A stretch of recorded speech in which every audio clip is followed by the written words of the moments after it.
I haven't done a houseplant tour yet because mostly my videos are me talking to my plants in the evening, my quiet goodnight routine with them. But I thought it might be fun to do it now, and I will say I tried to shoot this video once already and the shaky cam was very bad. So I'm going to try and keep things a little more stable today and just have a quick look around at what we've got. I'll say to start with that I am one of the people whose houseplant collection grew rather large over the period of March 2020 to now. Although actually I really started putting together the collection maybe December last year. And I know that there are people who are in the same, we're in the same boat where we suddenly found ourselves stuck at home and really wanting something to fill our time and to fill our need to be caring and our need to be nurturing something. And as it happens, 2019 was a very difficult year for me, and I lost my mother to cancer, and my partner's 20-year-old cat also was very ill, and we ended up having to have her put down at the end of the year. So I'd been spending so much energy on caretaking in 2019 that it was a bit of a shock to the system to come into 2020 and to have nowhere to put that attention. I'd been getting up every morning to deal with giving the cat medication and making sure that all of her litter areas were cleaned, and just generally so much energy was going into her, and that was after coming back from taking care of my mother, and it was a lot. And so I really needed an outlet for that was a healthy outlet and that wasn't just over caring for my partner and being in her business all the time. So I went from having one house plant to, I think I have about 25 now. Now, I know that a lot of people have ended up with a lot more than 25 plants this year, which is great for them, but this is really, I think, the limits for now of what I'm able to care for and nurture and keep in good health. I'm not saying that I won't have more eventually. I'm saying that this was already a 2,500% increase in houseplants. I had one, and now I have all of these. But I'm happy to say that I do feel that I've been able to take really good care of them and that I've learned a lot. I have had a few die on me along the way, but not as many as all that. And I have been able to come into the idea of understanding which plants I really want to take care of and what they need and what's going to work best in an environment together. So as you might remember, I did put together a little terrarium, which now has, in addition to the other plants that were in it, it's got my little Cebu blue pothos growing up a tiny moss pole in there because I thought that it should do well in there. And I really like the atmosphere that terrarium has, and I think that's well, we'll see. It's only been settled in for a few months, but so far it's looking good. The newest addition to my houseplants is this Anthurium superbum. Although there is no way, of course, that we're going to be calling it superbum when you could just say superbum. Look at this plant with its superbum. My partner picked this up at a winter farmers market that are doing no contact pickup, and I was very excited to have it added to my collection. It's my first Anthurium. My wish list Anthurium is still the Clarinovium, but that's going to wait until it's a little more affordable.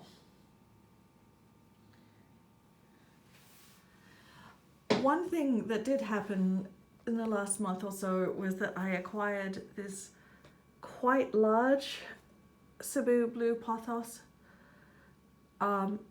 as you saw, I've got the one that I've been growing from propagation in my little terrarium, but I had just really wanted a big bushy full plant of this, and I was fortunate enough to come across someone who needed to part with theirs, and it was a little expensive, but I think compared to trying to grow it from propagation, I paid $40 for 2 wet sticks to propagate from, which was shocking to me, to be honest, but I did it because I loved the look of this plant so much, and I only paid a little over double that for this entire plant, so I think that's actually a very good deal. I fell in love with the shape of the leaves and the flow of them and the soft blue-green colour of them, and I don't know where it's going to end up living permanently. Right now it's sort of a little crowded on this table, but it will do for now. And then this was the little Philodendron micans that I got at a local garden shop, which has beautiful new leaves coming in. And again, that was one that I'd fallen in love with seeing it online. And I'm trying not to get sucked into the rare aroid situation too much, but I do like the micans, and it was really within the level of what I'm prepared to go to the trouble of getting. And of course our other aroid, I have the lovely Monstera coming in. Got her when she was just quite small, about a third of this size. Some of those smaller leaves down there were actually the large leaves when I got her. I pruned her back a bit to encourage growth of these new bigger leaves, and I've got one coming in on her biggest piece of growth that I'm interested to see how that comes in.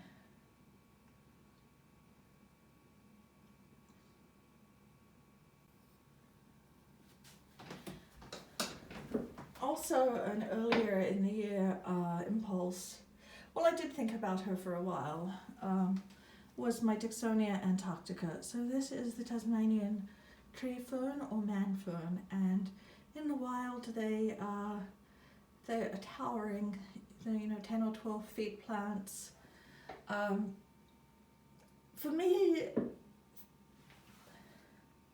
they're the quintessential fern. This is obviously a baby because it's not even grown in a trunk yet. But for me, this is the fern that I grew up around, and when I look at it, I am taken back to my childhood and to some of the best parts of my childhood, which was when we were out bushwalking in Tasmania's cool temperate rainforest, which is very damp and lovely environment and very green, and with that incredible rich rainforest smell of loamy soil and growing things. It's a transport. So I'm very happy to have this plant with me, and I'm hoping that I can give it the care and attention that it needs to grow strong and large. Another one that I got because of childhood memories was the string of hearts, or chain of hearts as my mother called it, plant. Took me a few false starts to get this one off the ground. It really wanted more light than I was able to give it. I picked it out for a corner that I thought it would be okay in, but it wasn't. But as you can see, we do have quite a long growth on it, and as it grows, I'm trying to fill out the top of it by giving it little propagations of the vines. I probably shouldn't have been doing that in winter. I probably should have waited until growing season, but I got impatient and we'll see how it goes.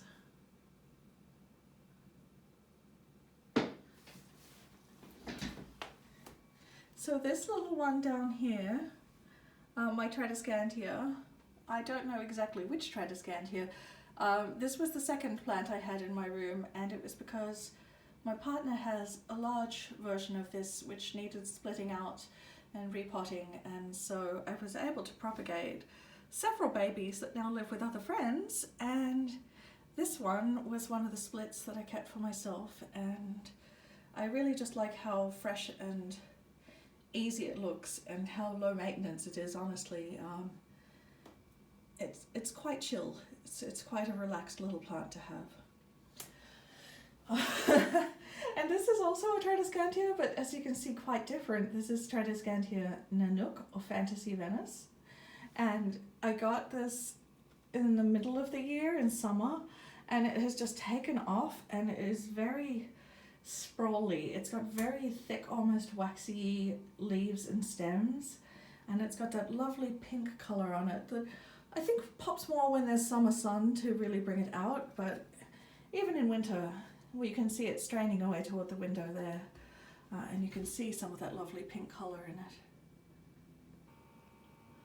So onto the orchids. This one is Oncostellæ or Oncidium Hilo Firecracker. In the colorway variant it is New Year. And speaking of New Year, it's got 4 new growths on it since the end of the growing season, since the end of the blooming season. So I'm really hopeful that it's going to spike next year as well for me.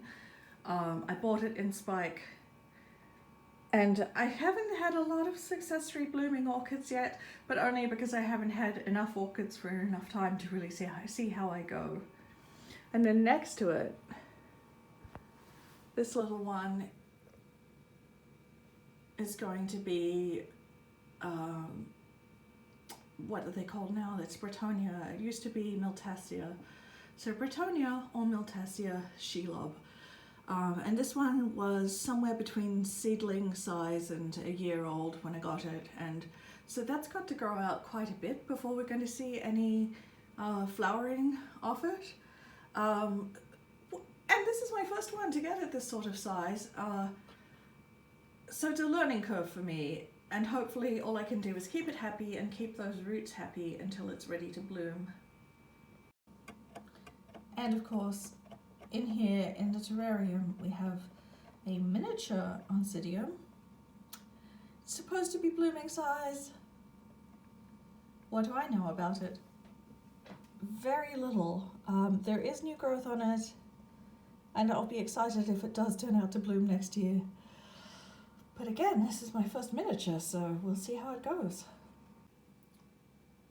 This beautiful leafy one, which almost looks like reeds or grasses, is a Cymbidium orchid. Again, I brought it in. It's supposed to be about blooming size. It's supposed to be close to blooming size. And I've never had a Cymbidium before. It has got large pieces of new growth that have come up since I got it. So I think it's reasonably happy. Will it bloom this summer? It's a mystery to me. If it does bloom, I'm going to be very excited, because Cymbidiums are a particular orchid that I associate with bouquets and with floral arrangements that are part of growing up and part of the sorts of flowers. I carried a bouquet of white Cymbidiums in my first wedding, so I haven't had a second wedding yet, but you know, just in case. And then this one is another of the Bretonia, formerly Miltassia. This one is Lavender Taffy. I got it in spike, and it bloomed a gorgeous spike of flowers for me this year. I was looking at the roots because it's in a clear pot, and they look a little dry. I've been watering it, but cautiously because it's not growing season, so I don't know anything. You think that your orchids are doing well, and then you turn around and they're up and dying on you, but doesn't it look healthy? So I'm just going to ignore what I saw in the pot and think maybe it's going to get a repot at the beginning of spring, because the roots are pressing against the side of the pot and some of them did look rather dried out. But I'm hoping that there's a nice healthy root ball further into the pot. Fingers crossed. And again, can I rebloom her? Let's find out. And the last of the orchids was the first of my houseplants this time around. and it's my Paphio Petalum Wardy. Very excited that I did get it to rebloom this year, and it does have new growth again. So it was several years between blooming. But I think we're on track with the conditions it likes now. And of course, it's one of the ones where I always tell it, you're so gorgeous even if you're just foliage. But see, new growth foliage. So we live in hope. And then these ones are definitely for the foliage. This is a coffee plant, Arabica. It's a really easy grower, and it's got lovely big glossy leaves, and it's going to turn into a little tree. I have, however, found that I have to keep an eye on it for mealybugs and yell at them soundly, and also spray them down. I spray with a combination of very dilute vodka and dishwashing detergent, and it seems to take care of them, but it's just something I have to keep an eye on. See, we're trying to be mealybugs down here, so that's going to come back in. I'm going to come back in later and give that a spray down. This is apparently a normal problem in coffee, and I think it might get a little outdoor time this summer, because then there are natural predators available to have a munch on those mealybugs. And then also foliage. This beautiful rattlesnake calathea. It was sitting in a shadier position, but for the moment it's come under the grow lights for winter. That's not particularly because I thought it needed it, it's because I needed the space that it was sitting in for something else that you're going to see shortly. But I do think it's actually enjoying a little pop under the grow lights. My one biggest lesson from my new year of growing plants is there are no low light plants. There are only plants that will probably not die if they're in low light. It's driving me crazy, but okay, we're here to make things best possible for the plants. Plants are living things, they're not just decor, so I'm doing my best. But I am a bit bummed that it seems like I have what to the human eye looks like a perfectly lovely corner of a room, and to a plant eye might as well be the Stygian depths. Thanks very much for that, you beautiful little photosynthesizers. So here she is. This is what is borrowing the space that rattlesnake calathea was in. This is my Jasmine. It's Jasmine polyanthus. Again, I bought this. This was one of the earlier plants I bought because I thought it would be lovely to have jasmine blooming in my room. Jasmine is not an indoor plant. It is an outdoor plant that might tolerate being indoors for winter if you live in a cold climate. So it actually spent the summer outdoors, and then it spent the fall outdoors, and then it spent every moment that I could keep it out before there were really hard frosts. The reward for this is that, as you can see, it has set a lot of buds, and I'm really hoping that they won't blast and that I will have beautiful, beautiful flowers. So it's over here specifically because this is by the French doors, and as you can see out the French doors we have snow. So it does want to be in a cooler space for winter. It can't go where I thought it would look so ever so decorative. It has to be here where it's happy. And you know what? I'm still going to get beautiful jasmine blooms. I have to give a special shout out. So over here, this piece of growth, when I had it indoors, the biggest problem that I was having was that it just kept running up tall runners trying to get to the light. It was by a window, it was under grow lights, it still just wasn't getting enough light. It needed to be outdoors. So this bad boy was one of the long runners. So I popped it outside and I thought, well, I won't prune it off. I'll just let it do its thing for now. Hopefully it'll fill out, which as you can see it did. But I came out one morning and this long runner had been lopped off right here by a rabbit. A rabbit had eaten it. Well, did that stop this growth point? Did it? Hell, look at this. Yeah, Yeah, it just wants to go to the sky. This piece of growth wants what it wants, and no rabbit in the verse can stop it. These two are my current candidates for Will You Please Stay Alive? This space has adequate light, please. Honestly, I don't know that the maidenhair fern is going to live forever. The maidenhair was also one that I got because of remembering plants Mum had and wanting to feel close to her. But sometime after I got it, I remembered mostly her relationship with the maidenhair was swearing at it while it died. So I'm definitely feeling closer to her as I go, oh my gosh, what are you doing? What are you doing? On the other hand, this one is the Philodendron Brazil. It's not growing especially fast over here. It's probably going to go ahead and revert back from being variegated. I don't care. It's happy enough in what it thinks is a dark spot. Maybe it'll get, you know, at some point I'll move it around and put it under some light and switch it out for something else to hang here for a bit. We'll see. But I do like it, and it does look like it's doing okay right now. But the maidenhair fern, I have my eye on it. Last but not least, the glorious Parlor Palm. What I want is a ruffled fan palm.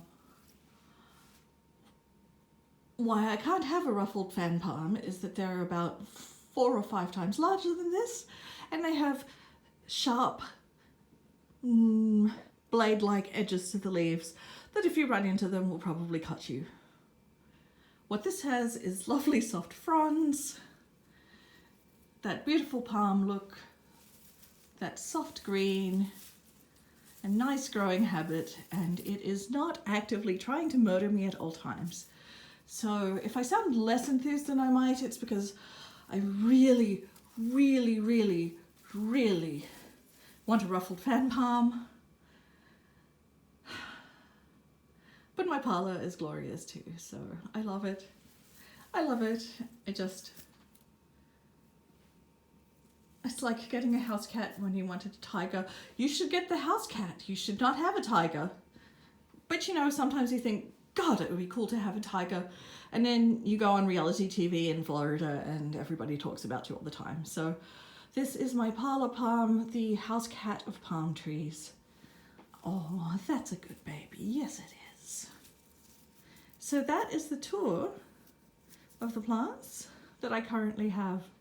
It seems like quite enough to keep me going, and it's been a real mental health and emotional health boon for me to have this year and for me to be able to share and talk about.